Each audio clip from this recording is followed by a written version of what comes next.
Let me tell you something. There is a moment in sports, a rare, electric, almost sacred moment, when the world stops pretending it doesn't see what it's seeing. When the biggest names in the game look at someone younger, someone newer, someone who wasn't even supposed to be here yet, and they say it out loud. They say, "She's the one. She's the real deal." That moment happened at Indian Wells. It happened on Stadium One, under the California desert sky, on International Women's Day, in front of thousands of screaming fans who had traveled from across the globe to witness something they instinctively knew was history. And the person standing in the middle of it all wasn't Aryna Sabalenka. It wasn't Iga Swiatek. It wasn't even Coco Gauff, the reigning French Open champion, the world number 4, the woman who just 3 weeks before had beaten Alex Eala so badly, 6-love, 6-2, that Eala's very presence in this third-round draw felt like a cruel joke.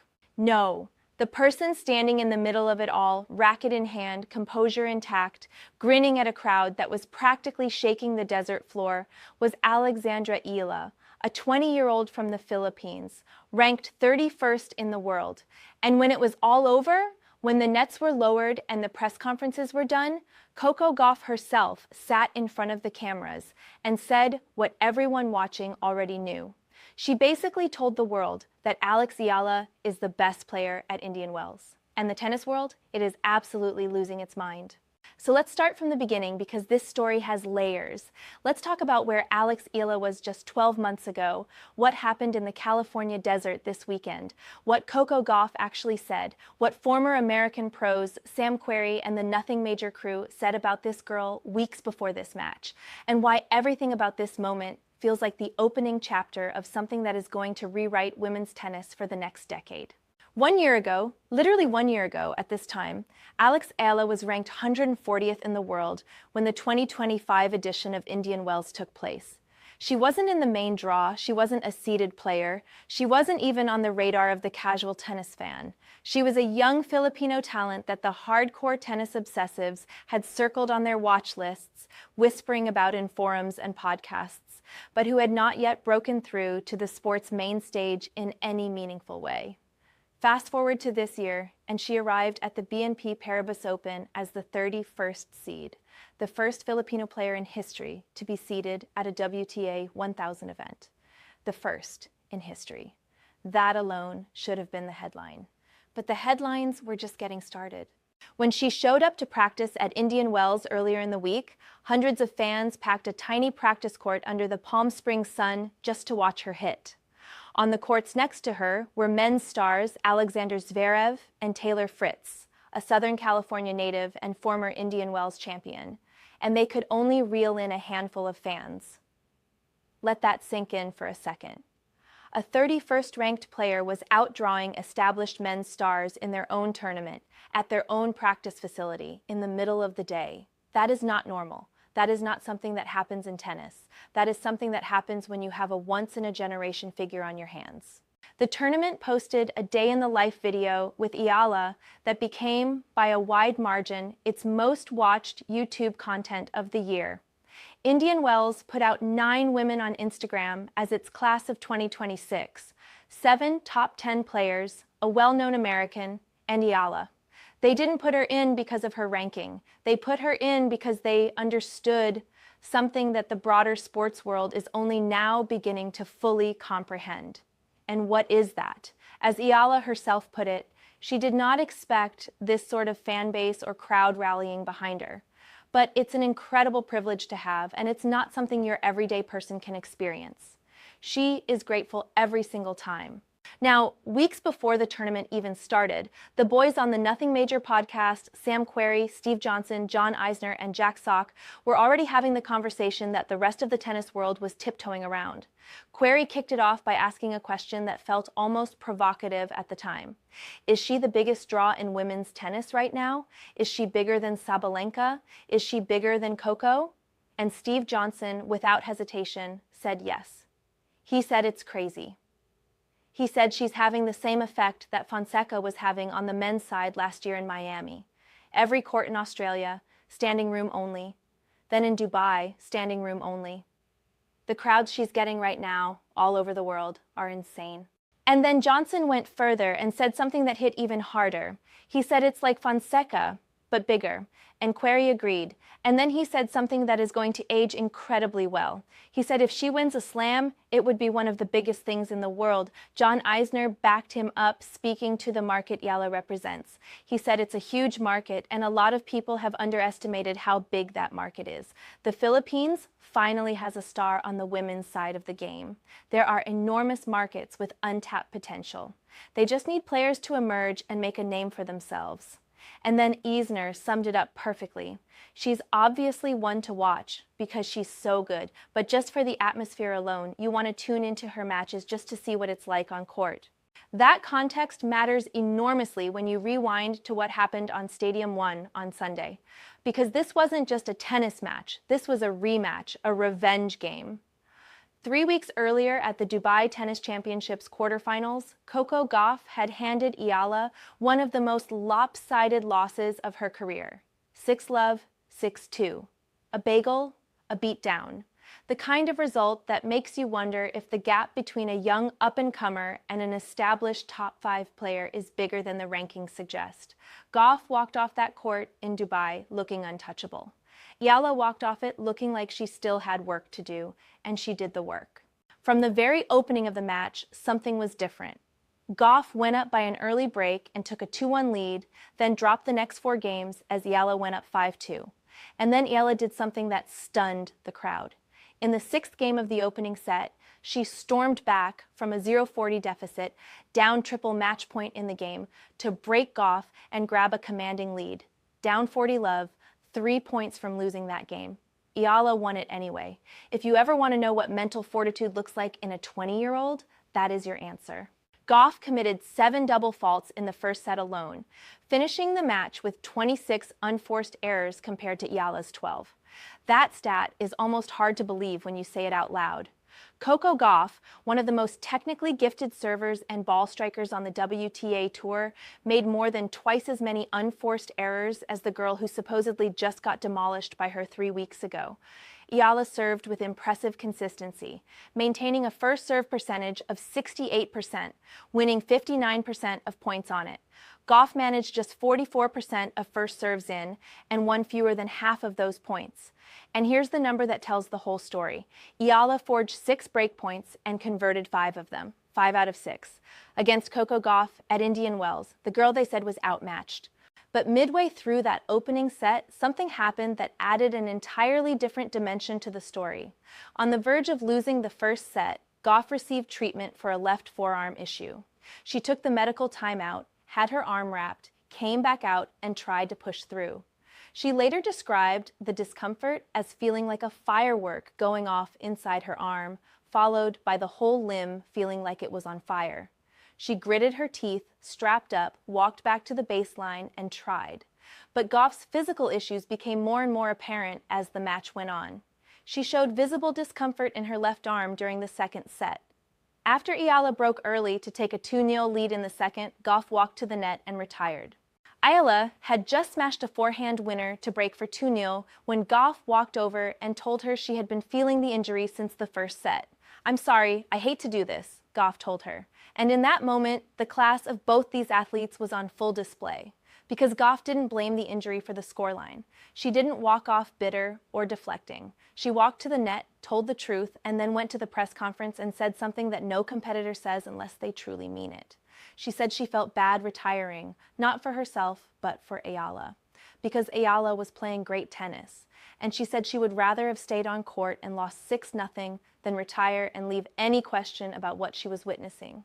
She did not want to rob Alex Eala of a clean win, because in her mind, Eala had earned it. She was the best player at Indian Wells. Full stop. And Gauff's assessment of why goes beyond just saying Eala played well. The conditions at Indian Wells, the slow, hard courts, the longer rallies, the physicality required to grind through point after grueling point, played directly into Eala's strengths. The slow courts punished players who rely on clean winners and rewarded players who can absorb pace, redirect the ball, and outlast their opponents physically. That is Alex Eala's game. That has always been Alex Eala's game. And at Indian Wells, in those conditions, against Gauff, she was in her element. Eala, for her part, handled this moment with a grace that is genuinely remarkable for someone her age. When she took the microphone on Stadium 1 after the match, she didn't pump her fist and shout. She didn't talk about herself first. She used her on-court interview to acknowledge International Women's Day and send praise and well wishes toward Gauff, saying, "First and foremost, I want to say Happy International Women's Day, everybody. I want to say thank you to all the incredible women who have paved the way and who have advocated for themselves and for other women. Among them is Coco. So thank you, Coco, for being an amazing competitor and an amazing role model. And I really hope that everything is well and you will recover soon." On International Women's Day, on Stadium 1, in the middle of Indian Wells, a 20-year-old from Manila stood there and used her biggest platform yet to lift the woman she had just beaten. The internet lit up. The Filipino fans, who had packed the stands waving red, white, and blue, chanting her name in waves, erupted. And then Eala did something that made every Filipino in that arena go absolutely insane. She addressed the crowd in Filipino, saying mabuhay to her countrymen, thanking them for the support, and promising to see them in the next round. See you in the next round. The confidence, the calm, the absolute ice-cold poise of a player who knows exactly who she is and where she's going. Now let's talk about the numbers, because the numbers are what separate the hype from the reality, and in Eala's case, the numbers are extraordinary. With this win, Eala became the first Filipino player to reach the round of 16 at Indian Wells. The first. In the tournament's entire history, she now owns wins over multiple Grand Slam champions in her young career, having stunned Iga Swiatek and Madison Keys on her way to the semifinals of the 2025 Miami Open, and now adding Coco Gauff to a list of top 10 scalps that is growing at a pace nobody anticipated. She now has a winning record against top 10 opponents, not for someone with 10 years on tour, not for someone who's already won a slam, for a 20-year-old who was ranked 140th at this exact time last year. Her breakthrough came at the 2025 Miami Open, where she made a stunning run to the semifinals and sent her ranking soaring into the top 100, the first player from the Philippines to ever achieve that milestone. And the rise hasn't stopped. After the Gauff win, Eala hit a new career-high ranking, cracking the top 30 in the world. Top 30 in the world, less than 12 months after cracking the top 100 for the first time. The trajectory is not just impressive, it is historic.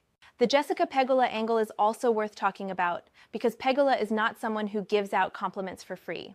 She is one of the most no-nonsense, analytically sharp players on the WTA Tour. And when she was asked about Eala's growing phenomenon, she spoke about experiencing the energy Eala's fans bring to a court firsthand. She felt an entire stadium turn against her during their Miami Open semifinal matchup against Eala. And what surprised Pegula wasn't that the crowd was against her, it was the sheer scale of it. Pegula is used to big crowds. She's used to American fans in American venues, but she had never experienced anything quite like what Alex Eala brings to a tennis court. Nobody in women's tennis has. It was rare at Indian Wells, or pretty much any tennis tournament, to see such a sizable and raucous crowd for a night match involving a player ranked outside the top 30. They weren't there to see a superstar on the verge of an upset. They were there to see Alex Eala. The tournament itself said as much. Their crowds for Eala's matches were comparable to those of Carlos Alcaraz and Jannik Sinner. Novak Djokovic saw what was happening and called it a good problem to have. Andy Roddick said, "This is the type of story you cheer for because it's great for tennis."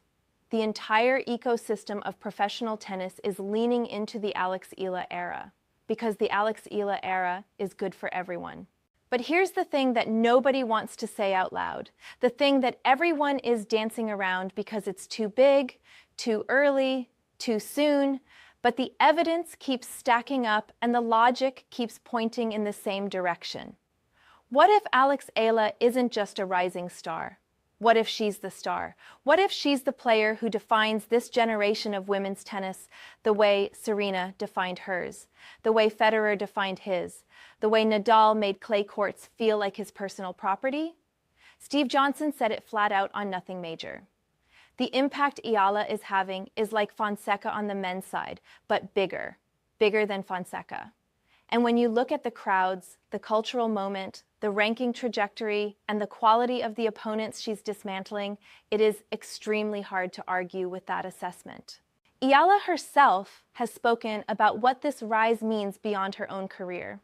She said that one of the ways tennis grows is when it develops in countries where it isn't already the dominant sport.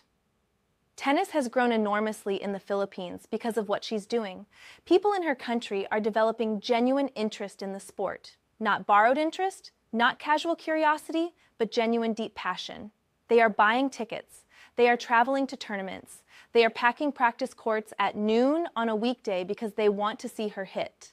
And that energy, that love, that national pride is the most powerful force in sports. It cannot be manufactured. It cannot be faked. It is either there or it isn't. With Alex Eala, it is absolutely there. And the match did not finish the way Eala would have wanted. She has said as much herself. She said she really didn't want to win this way, but she also said, with quiet, unshakable conviction, that this was still a really big moment for her. To play on the stadium of Indian Wells against such a great competitor, she said she was grateful and super happy. The grace in those words. She didn't gloat. She didn't hedge. She acknowledged the circumstances and still owned the significance of the moment. That is not a kid figuring things out. That is a champion in the making. That is someone who has already figured out how to hold greatness and humility in the same hand at the same time.